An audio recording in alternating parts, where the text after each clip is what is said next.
Good day, sir. My name is Marinella de Oliveros, And my name is Michael Yap Tangarorang. and we are the Group 17, and today we are here to present to you the BUKLOD, a civic and youth convergence zone in municipality of Isabel, Leyte. So our design concept is anchored on the word BUKLOD. BUKLOD is a traditional Filipino word that means to bind, wave, or unite separate elements into a single unshakable band.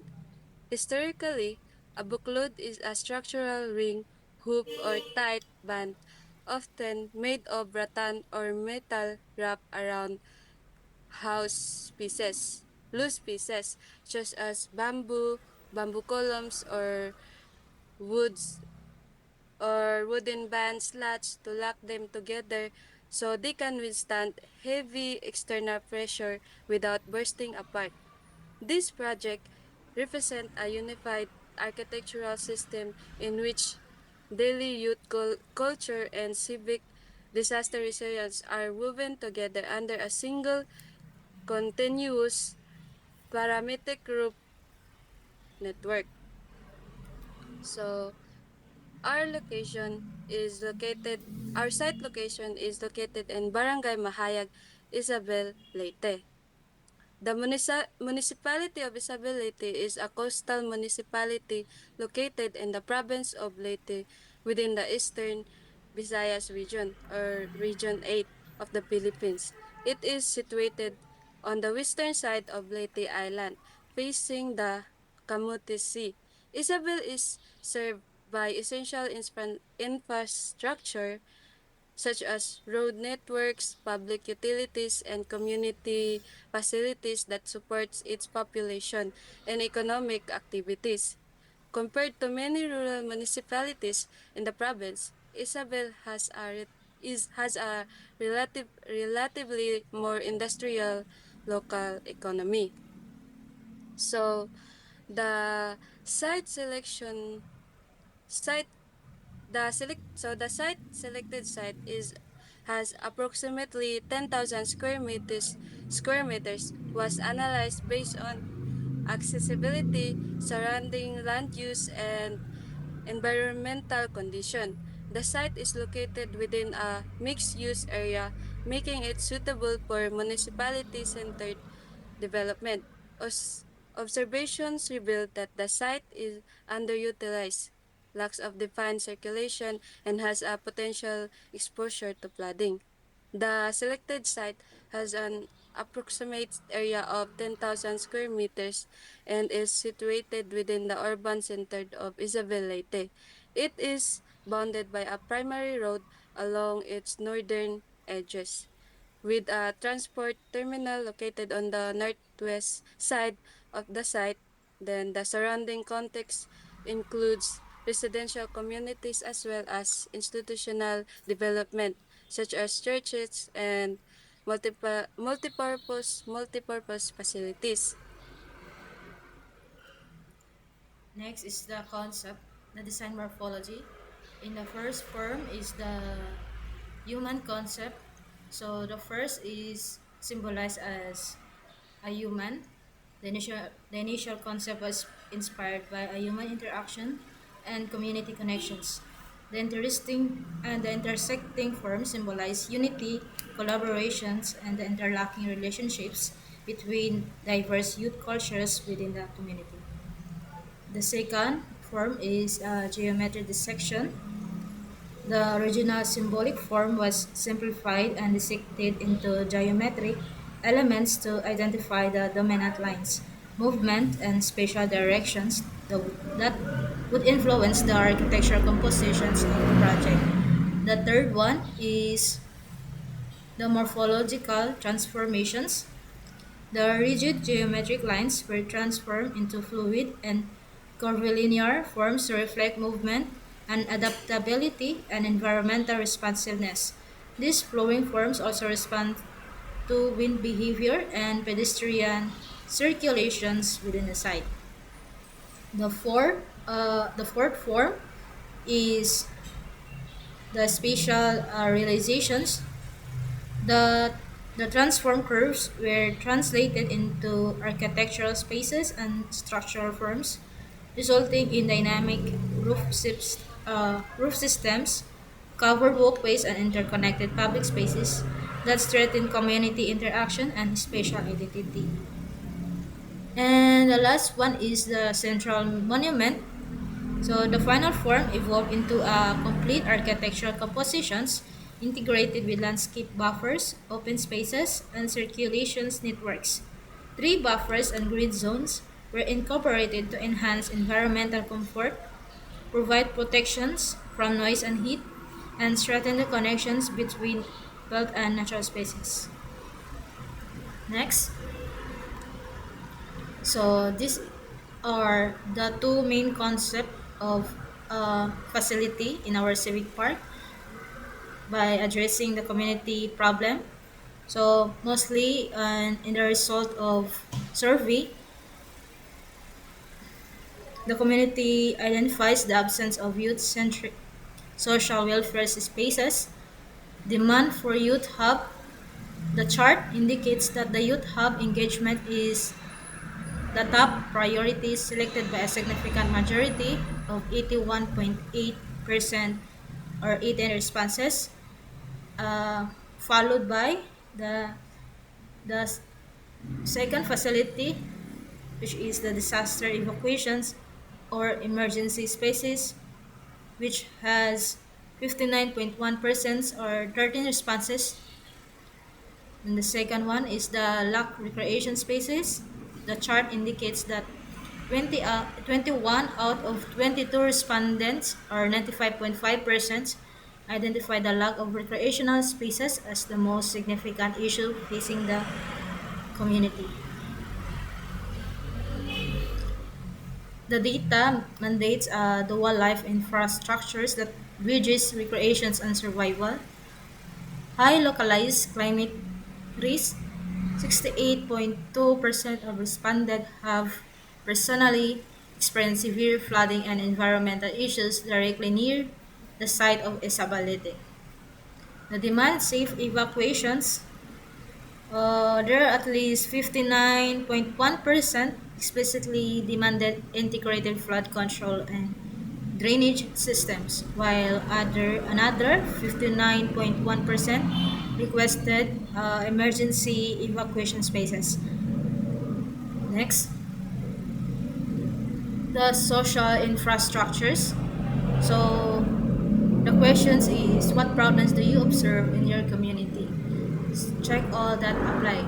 So in social infrastructures, mostly the respondent uh, need in the site is the lack of recreational spaces in Isabel and lack of green or open spaces. So the need of a recreational place for youth that could bring back or strengthen the socializations and the landscape elements and behavioral needs. What type of park features do you prefer? So mostly responded are voting shaded areas with trees, walking paths, and seating areas, and also open lawns and playground. This needs for calm relaxations directly guides the landscape features that is required to to be dedicated and seating installations and to specify the structure of pedestrian walkways. So based on the survey results, the majority of responded is identify the lack of recreational spaces and green open spaces that as major community concerns. So many responded are also emphasize the importance of safe spaces for youth activities, social interaction, and disaster preparedness. And these findings strongly influence the spatial planning and architectural development of the proposed civic park. Next. So to proceed, this is the our site development plan. So when it comes to site development plan, we strongly strategize to place the active noise, separate the active noise and the quiet zone. So in our sa site is diri nakalocate ang mga ang terminal port sa Isabelite, and this part is the residential communities. And sa pag-placement namo sa site dev sir is diri man nakalocate ang main road. So we provided a drop off para easy access ra sa uban if gusto lang sila ng diretso drop off lang, and then maka-proceed sila diretso sa parking building. This is the parking area ni sa mga cars, and this part is the parking area of kanang mga bicycle and motorcycle. And then sa buffer nakalocate ang two waiting shed and sa guardhouse. And then there is the active zone, ang mga playground and fitness lang siya. And then we provided a commercial kiosk at kay kanang it's a good idea sad na commercial kiosk kay para mag-serve as kanang lang guys siya ang makuha sa commercial kiosk, pa-serve as kanang maintenance sa para sa site. And then dire nakalocate ang commercial kiosk para atbang ra siya sa playground, and atbang ra sad siya sa kanang easy access ra sad siya sa mga visitors and sa may terminal. If gusto lang silang palit, diretso ra sila dire, dool ra, easy access ra. And then ang kilid sa commercial kiosk is the public CR. Easy access ra siya sa active zone, sa playgrounds and sa fitness. And this part kaning murag is nga form kay is the sitting area, doon ra siya sa playground. And then this part is the multipurpose pavilion. And ang atbang sa multipurpose pavilion is the monument. And kani I also from the start sa among sa site is we provided a pedestrian bike lane nga dool ra siya sa parking area og sa diri dapit sa may commercial kiosk para easy access ra dayon sa mga nagbike. Pwede sila diri moantagan diri, padung tuyok sila diri, pwede sila musud diretso sa mismong sud sa park, sa moagi sila sa may eco park, and pwede ra sad sila makatuyok diri padong exit baron. And then this is the outdoor amphitheater mo niya nag-serve as a core place sa kanang mismo sa Civic Park. And amphitheater and Grand Plaza is as one na lang sad siya. And akbang sa Grand Plaza is the disaster resilience. And because sa disaster resilience, we located the disaster resilience here, this part, because dool ra siya sa parking area and sa drop off kay para when it comes to kanang na sa kalamidad sa mga typhoon, easy access ra siya dayon sa mga tao, dili na nila need pa musud mismo sa site para lang moadto, which is diduol ra nila pag-evacuate. And then ang likod sa disaster resilience is nakalocate ang MRF and other utilities sa site, para sa site. And then ang kilid is the youth hub. In this part, this is like mostly the kanang semi active and quiet zone.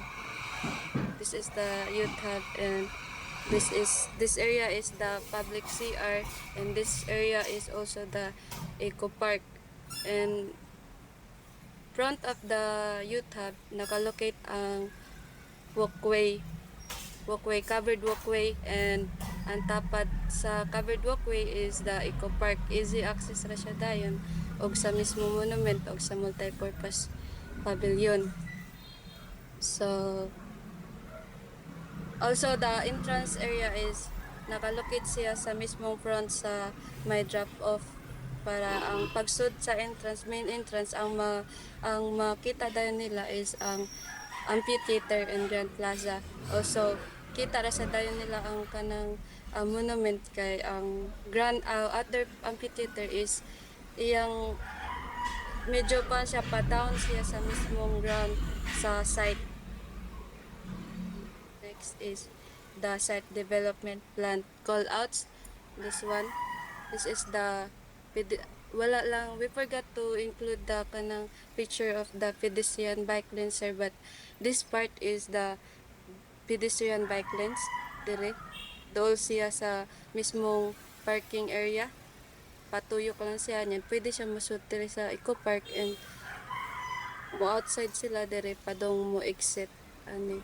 And then also this is the disaster resilience, and the MRF is likod and other facilities or utilities, and this part is the youth hub, and this area is the public CR, and this part is the eco park which is full of trees, and this area is the multi-purpose pavilion and the monument and the public CR and the commercial kiosk and buffer, waiting shed and the guardhouse and parking area. Next. So next is the side sections. There are at least two side sections which is longitude or longitudinal or cross sections. These side sections illustrate the vertical relationships between the structures, the landscape elements and circulation spaces, and open areas within the Civic Park. So the sections demonstrate how the proposed development responds to the existing site's conditions through proper elevations, accessibility, and environmental planning. So landscape buffers, open green spaces, and shaded walkways were integrated to improve pedestrian comfort, airflow, and environmental quality. So the disaster resilience center uh, in the site section was slightly elevated to strengthen flood protections and emergency preparedness within the site. Next. Next, to proceed the major structures of the Civic Park. First is we have the youth hub, youth engagement hub. And in the context of youth engagement, the BUKLOD concept manifests as a fluid, continuous loop of spaces within the youth engagement zone. The architecture literally binds different programs together.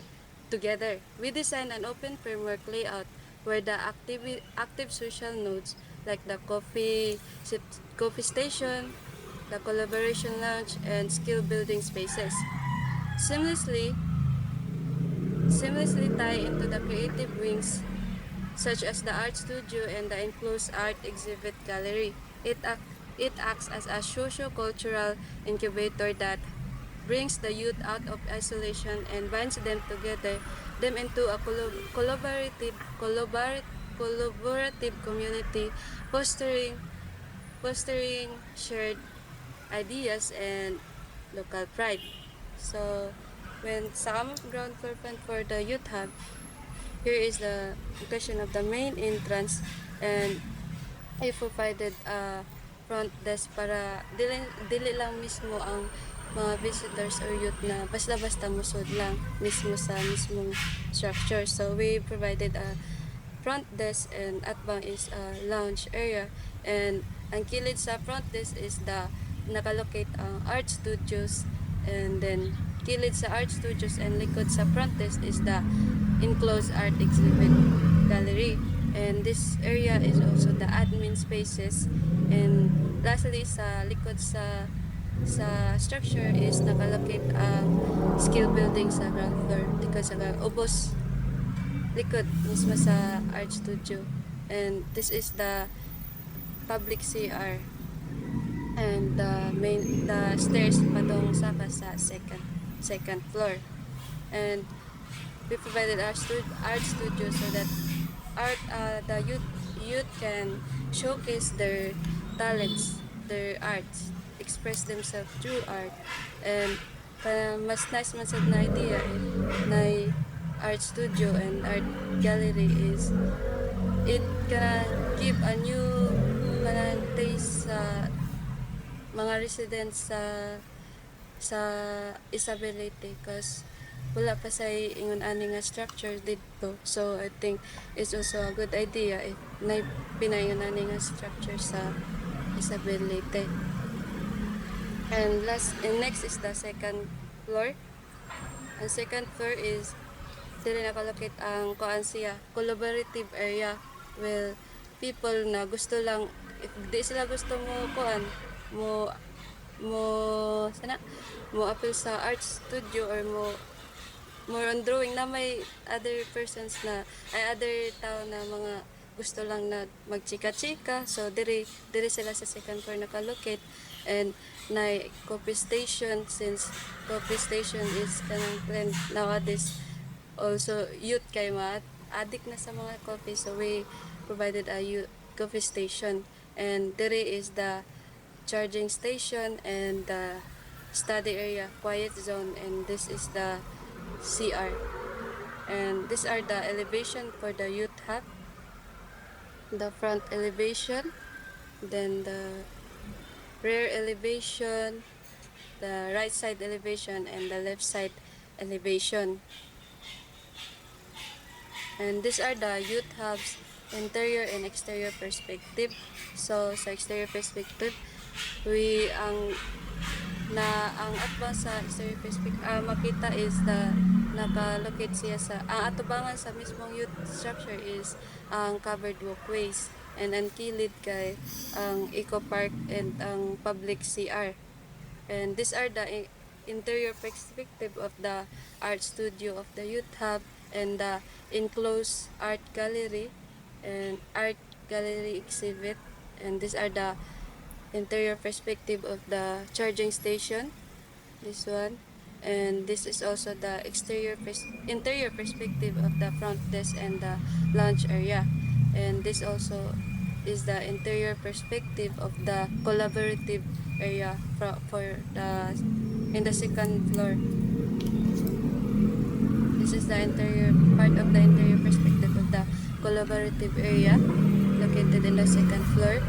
This one, and also this one is the art studio, and these are the interior perspective of the skill building workshop, and this is also art studio, and this is the interior perspective of the library area, and this is also the interior perspective of the coffee shop area or coffee station.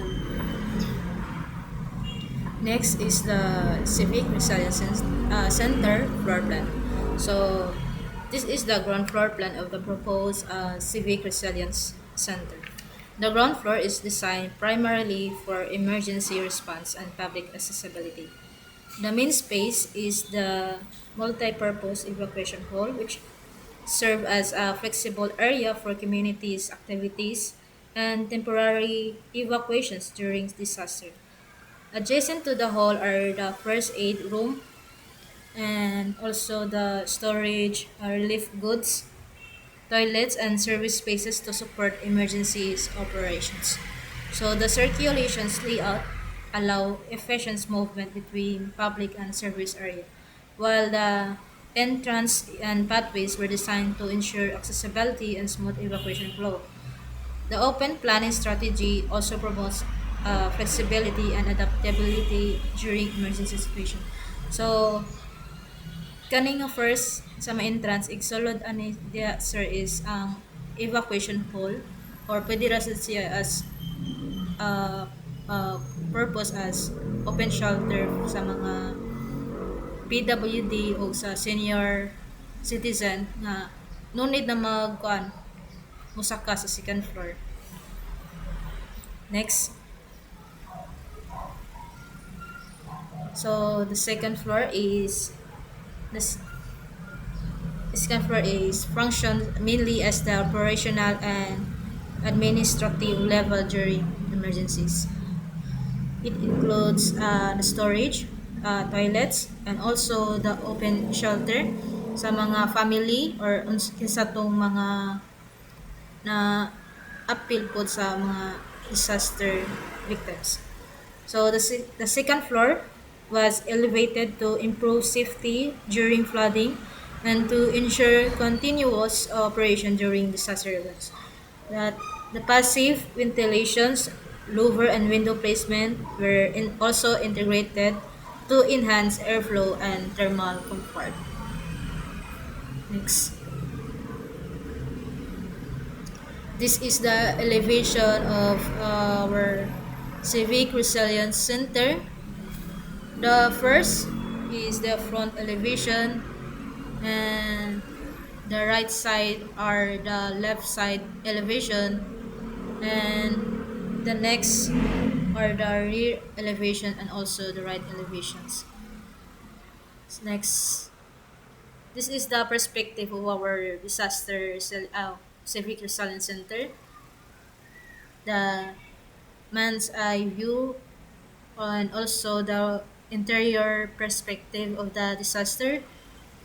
This first picture is mga igdaanan sa mga victims sa disaster, sa mga victims sa mga kuan kanang kanang mga na victim sa disaster nga kuan. Also, the second pictures includes the perspective of the clinic o mga kuan na mga tawag na clinic, mga medical na. Next. Next is mga minor structures like entrance sign. So ang starting from NGL, ang top of entrance sign is elevated as 3.51 meters. So ang purpose ano entrance sign kay para mas mabaw-an say naa sa sulod sa Civic Park. Uh, uh, Mahog na siya og signage para mabaw-an unsay naa didto asa dapit ang parking area, asa dapit ang mga commercial kiosks, amphitheater, and also Grand Plaza, and etc. Next. This also has waiting shed. So, na-locate ni siya sa buffer sa my front, the main road. Kay mostly after after mag-socialize sa mga youth, after nila mag-socialize sa Civic Park, mudritso sila sa waiting shed para magpaabot og mga sakyan nila. Next. And welcome ra sad ni siya sa mga visitors, sir. Nga uban nga dili gusto mo sodra sa Civic or gusto lang sila mag-atang og sakyanan. Next is the guardhouse. Ang guardhouse is nakalocate siya dapit sa we provided a two guardhouse. First kay nakalocate siya sa duol sa may sa buffer, duol sa kanang sa may commercial kiosk, and the other one is nakalocate siya sa may parking area, entrance sa parking area. And then this is the sitting area, which is katong nakalocate dapit sa mismong front sa commercial kiosk and sa playground. And this the materials that we use in these sitting areas is most likely wood and bamboos. And this is the amphitheater or the Grand Plaza, the one of the core structure in the Civic Park. So this is the site section of the Grand Amphitheater outdoor amphitheater. Ang outdoor amphitheater is kuan siya sa mismong kuan sir, sa mismong ground sa mismong site is paubos siya. Ang high niya, ang katason niya is 1.2 gikan sa ground sa mismong site pa down sa NGL is 1.2, and the sitting area sa Grand Amphitheater is ang rise is 0.40 and ang width is 0.80. Ang kaning nakabutin is mo ni siya ang kaning sitting area, and 0.40 ang width ani niya, and then ang kaning green tapat sa wooden is kuan kanang grassland siya or medyo na siya pavements para mag-serve as kanang walkway lang sa mga tao kung moagi-agi sila sa babaw nila nay nakalokit para di sad mahugawan dayon mismo ang mismong sitting area sa amphitheater. And next is the covered walkway. So, mao na ang covered walkway. Uh, the covered walkway provides shaded pedestrian circulation throughout the site while improving accessibility, connectivity, and environmental comfort for users. Kani siya, na-locate ni siya doon sa Youth Hub o sa Eco Park and Monument also. Mao ni siya ang elevation sa cover walkway from NGL to top of roof. So, ang top of roof niya elevate as 3.80 meters. Next. This is the multi-purpose pavilion. Mao ni siya ang ana as what we call kanang open nga shelter mo na siya. Mm. Ah, Pwede sa ni siya ma-serve as sa when it comes sa disaster sir, pwede sila dire ma-serve as a food distribution ngayon ana and pwede sila ma-serve as kanang kuan evacuation sad if it's dual wala day purpose. uh, multi-function purpose ni siya dual purpose kumbaga. And this one is the local point of our civic park, which is the monument. This is the NGL is oh no. The top of monument is elevated as 6.15 meters. So ang kanang material ang mong gigamit sa monument is bronze or patina and what else? And also our monument sir kana if kuan mga question na why we decided na yun ani ang form sa among monument is among iparating ani is kanang buklod. Our design concept is buklod man which means kuan tie or band or unity. Ang buklod ang kanisang sa monument nagserve na siya as kanang higot nga murag nagpasaka sila pababaw which is nagserve ni sa As youth unity. on youth and adults and other all ages nga bisag unsa pa na sa kinabuhi andagan sa panahon mag-usa ra gapon sila as one as local residents in the end which is mo ni kanay magtay and band mong we decided na yun ani ang monument ang form sa monument namo sa Civic Park.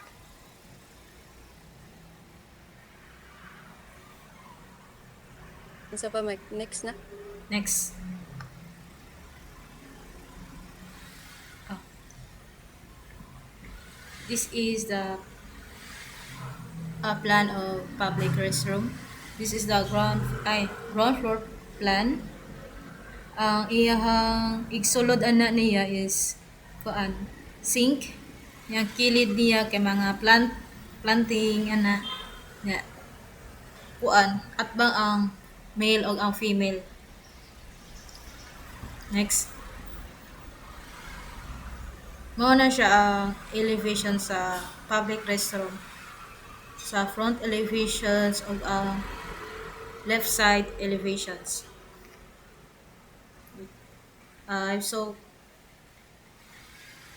um, sa public toilets or public restroom also provide a sanitary facility for visitors and users while supporting the accessibility and public convenience within the park.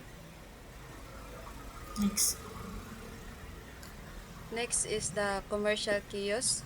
Kuan siya bali murag upat siya kabuok nga space nga para sa commercial kiosk nga pwede maabangan baron and sa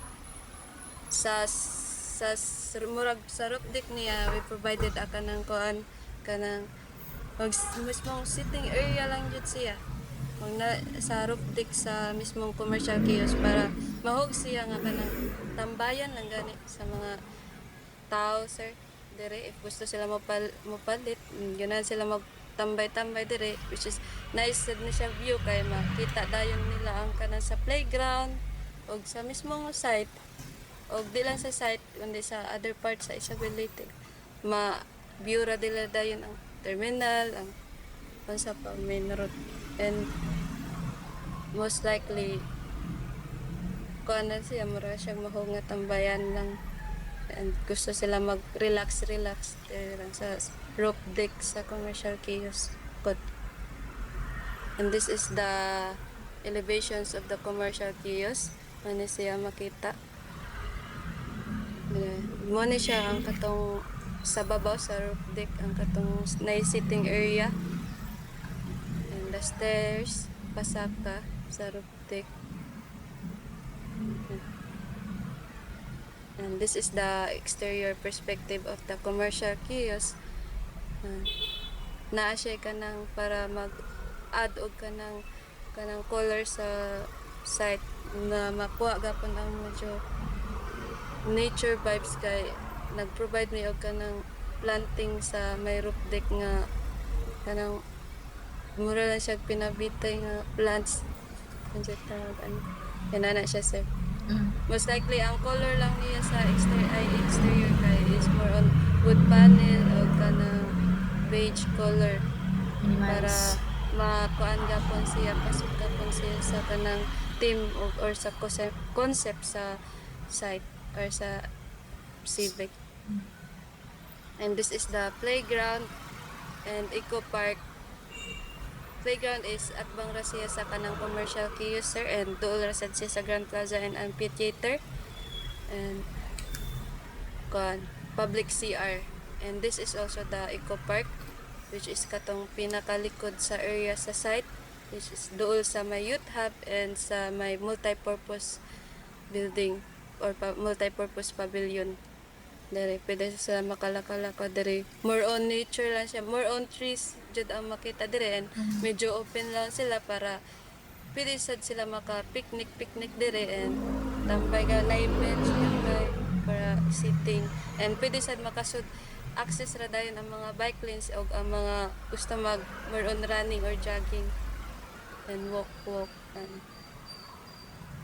and this is the parking area which is located doon siya sa kanang sa disaster resilience and this area is the slot for the motorcycle and the bicycle. So the design consideration, we provide at least two design considerations, which is the hydrological defense system and wind engineering. So in hydrological defense system, in architecture and landscape design, an engineered network of structural and nature features designed to control, divert, and manage severe water forces such as flash floods, heavy rainfall, and storms surge to protect human life and property. And the second one is the wind engineering. In architecture, the analysis and design of structures to safely withstand the forces of wind, minimize structural damage, and ensure human comfort.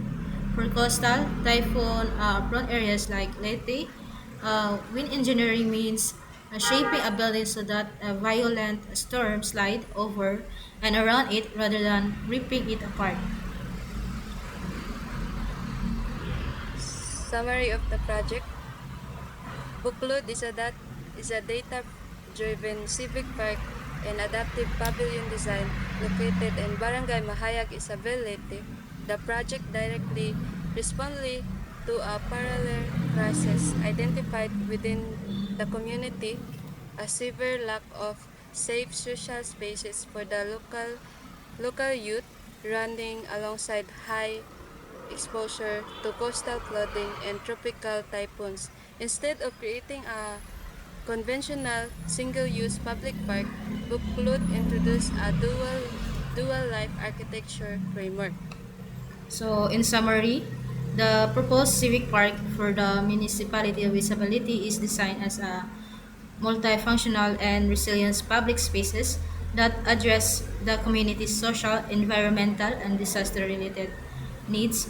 The project integrated recreational areas, youth-oriented facilities, disaster response spaces, and sustainable landscape planning to create a safe, inclusive, and community-centered environment. Through the integration of accessibility, environmental responsiveness, and social resilience, the proposal aims to improve the quality of public spaces while fostering the stronger community interaction and long-term urban development. So that's all for our presentation, sir. Thank you. Thank you, sir. Thank you, sir. We're gonna end this presentation.